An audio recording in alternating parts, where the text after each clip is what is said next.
जय जगन्नाथ दर्शक बंधु प्रिय दर्शक बंधु 10/5 मघा नक्षत्र और सिंह राशि। एही राशिर अधिपति ग्रह हेउछन्ति सूर्यदेव एवं एही नक्षत्रर अधिपति ग्रह हेउछन्ति केतु ग्रह। एही राशिर व्यक्ति माने केतु महादशारे जन्म होइथान्ति बा एमानंकर जन्म समय को केतु महादशा किछि बाकी रही थाए। एमाने चतुष्पदी होइथान्ति, रवि क्षेत्री होइथान्ति, असुर गण होइथान्ति ओ जल तत्वर होइथान्ति। एमानंक पई शुभ दिग हेउछि पश्चिम दिग। एमानंक पई शुभ देवता हेउछन्ति श्री गणेश ओ पितृपुरुष। एमानंकर शुभ बार हेउछि रविवार, सोमवार ओ बुधवार। शुभ रंग हेउछि धला रंग ओ नील रंग। शुभ संख्या हेउछि 7। शुभ मंत्र हेउछि श्री गणेशंकर मंत्र। एमाने मध्यम उच्चता विशिष्ट होइथान्ति।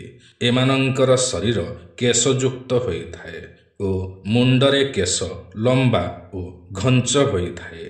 एमाने जन्म हेले मातांकर शरीर खराब होइथाए। एमाने क्षमताशील होइथान्ति बा उच्च आसनयुक्त होइथान्ति बा एमाने बड़ बड़ आसन रे बसी पारन्ति, जेपरिकी राजा, मंत्री, राष्ट्रपति, राज्यपाल, जिलापाल एहीपरि बड़ बड़ गादीर अधिकारी होई पारन्ति।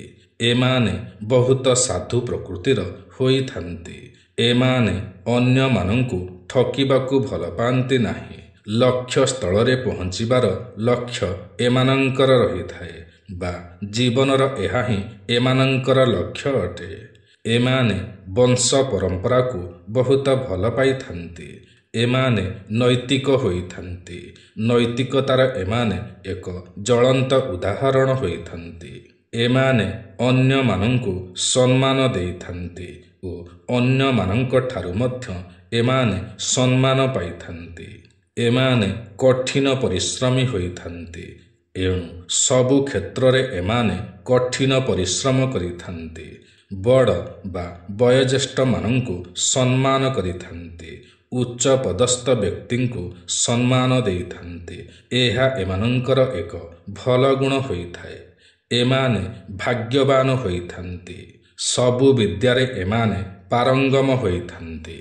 एमानंकर कथा कोमल होइथाए। निंदुक लोकमानंकु एमाने घृणा करिथान्ति।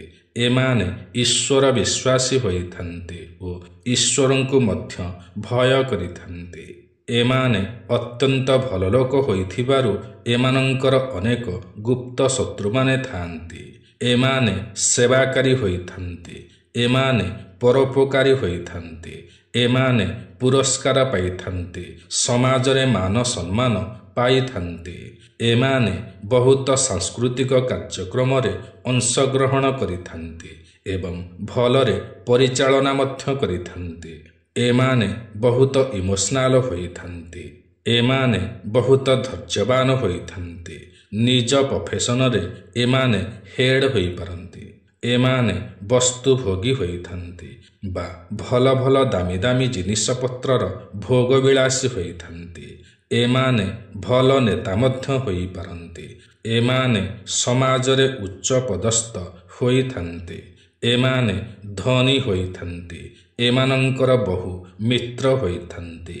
एमाने दृढ़ होइथान्ति। जहा इच्छा करिथान्ति ताहा ही कार्य करिथान्ति। एमाने भाग्यवान होइथान्ति। जन्मरु मध्य भाग्यवान होइथान्ति। एमाने चतुर होइथान्ति। एमाने भल कूटनीतिज्ञ मध्य होई पारन्ति। एमाने उच्च अभिलाषी होइथान्ति। एमानंकर विवाह 27 वर्ष परे होई जाए एवं वैवाहिक जीवन एमानंकर भल ही होइथाए। एमाने स्वाधीन चेता होइथान्ति। एमाने धनी घरे विवाह करिथान्ति। एमाने लग्जरी लाइफ बिताई थान्ति। एमाने हृदयवान होइथान्ति। एमाने शिक्षित होइथान्ति। एमानंकर संतान माने मध्य चालाक ओ चतुर होइथान्ति बा स्मार्ट होइथान्ति। ଏମାନଙ୍କର ମାନସିକ ରୋଗ, ପରିସ୍ରା ଜନିତ ରୋଗ, ରକ୍ତ ଜନିତ ରୋଗ, ଜଣ୍ଡିସ ରୋଗ ଆଦି ହେବାର ସମ୍ଭାବନା ଅଧିକ ରହିଥାଏ। ଏମାନେ ସବୁ ପ୍ରଫେସନରେ ଉଚ୍ଚକୁ ଯାଇପାରନ୍ତି ବା ହେଡ୍ ପୋଷ୍ଟ ପାଇପାରନ୍ତି। 27 ବର୍ଷ ବୟସ ପରେ ଏମାନେ ଉନ୍ନତି କରିବାକୁ ଲାଗିଥାନ୍ତି। ଏମାନେ ତେଜବନ୍ତ ହୋଇଥାନ୍ତି। ଏମାନେ ସାଧା ସିଧା ହୋଇଥାନ୍ତି ଓ ସାହସୀ ମଧ୍ୟ ହୋଇଥାନ୍ତି। ଏମାନଙ୍କର ଶରୀରରେ କ୍ଷତ ଚିହ୍ନ ରହିଥାଏ। ଜୀବନରେ ଏମାନେ ବହୁତ ଧୋକା ମଧ୍ୟ ପାଇଥାନ୍ତି। ଏମାନଙ୍କୁ କେହି ଆଦେଶ ବା ଅର୍ଡ଼ର ଦେଇ କାର୍ଯ୍ୟ ହାସଲ କରିପାରନ୍ତି ନାହିଁ, ବରଂ ସ୍ନେହ ଓ ଶ୍ରଦ୍ଧାରେ ଅନୁରୋଧ କ୍ରମେ କାର୍ଯ୍ୟ ହାସଲ କରିପାରନ୍ତି। ଅବା କେହି ନରମିକି କହିଲେ ହିଁ ତାର ସବୁକିଛି କରିଦିଅନ୍ତି। ଯେଉଁମାନେ ମିଛ, ଧୋକାବାଜ ଓ ଅନୈତିକ କଥାବାର୍ତ୍ତା କରିଥାନ୍ତି ସେମାନଙ୍କଠାରୁ ଏମାନେ ଦୂରେଇ ରୁହନ୍ତି। ସେମାନଙ୍କ ସହିତ ମିଳାମିଶା କରିବାକୁ ପସନ୍ଦ କରନ୍ତି ନାହିଁ। ଏମାନେ ଅନ୍ୟାୟକୁ ସହିପାରନ୍ତି ନାହିଁ। ଏମାନେ ସତ୍ୟ କହିବାକୁ ଭଲ ପାଇଥାନ୍ତି ଓ ନ୍ୟାୟର ସାଥ ଦେଇଥାନ୍ତି। ଏମାନଙ୍କୁ ସୁଖ ସୌଭାଗ୍ୟ ପ୍ରାପ୍ତି ହୋଇଥାଏ। ଏମାନେ ନ୍ୟାୟପ୍ରିୟ ହୋଇଥାନ୍ତି, ଉଚ୍ଚ ଅଭିଳାଷୀ ହୋଇଥାନ୍ତି। ଆର୍ଥିକ ସ୍ଥିତି ଏମାନଙ୍କର ବହୁତ ଭଲ ଥାଏ। ଏମାନେ ରାଗୀ ସ୍ୱଭାବର ହୋଇଥାନ୍ତି। ଏଣୁ ଏମାନଙ୍କର ଦାମ୍ପତ୍ୟ ଜୀବନରେ ବେଳେବେଳେ କିଛି ସମସ୍ୟାମାନ ଦେଖା ଦେଇଥାଏ। ଏମାନେ ଏକଜିଦିଆ ହୋଇଥାନ୍ତି। ଏମାନେ ଭଲ ପାଠ ପଢ଼ିଥାନ୍ତି। ଶିକ୍ଷା ଏମାନଙ୍କର ଭଲ ହୋଇଥାଏ। ସରକାରୀ କ୍ଷେତ୍ରରେ ଏମାନେ ଭଲ ଚାକିରି ମଧ୍ୟ ପାଇଥାନ୍ତି।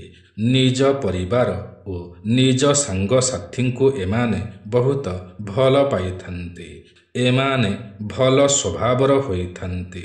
ସାଙ୍ଗସାଥୀଙ୍କୁ ଭଲ ସାହାଯ୍ୟ ଓ ସହଯୋଗ କରିଥାନ୍ତି। ଜୀବନରେ ସର୍ବଦା କିଛି ନୂଆ କରିବାକୁ ଚେଷ୍ଟା କରିଥାନ୍ତି।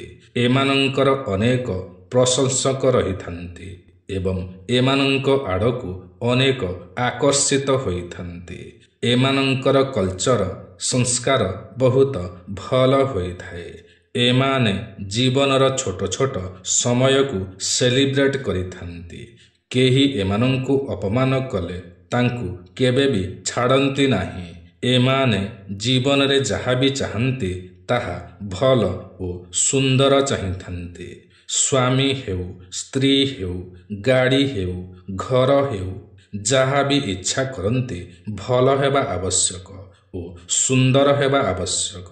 ସମାଜରେ ବଡ଼ ବଡ଼ ଫେମସ୍ ଲୋକମାନଙ୍କ ସହିତ ସମ୍ପର୍କ ରହିଥାଏ ଏବଂ ସେମାନଙ୍କ ସହିତ ମିଶିବାକୁ ଏମାନେ ଭଲ ପାଇଥାନ୍ତି।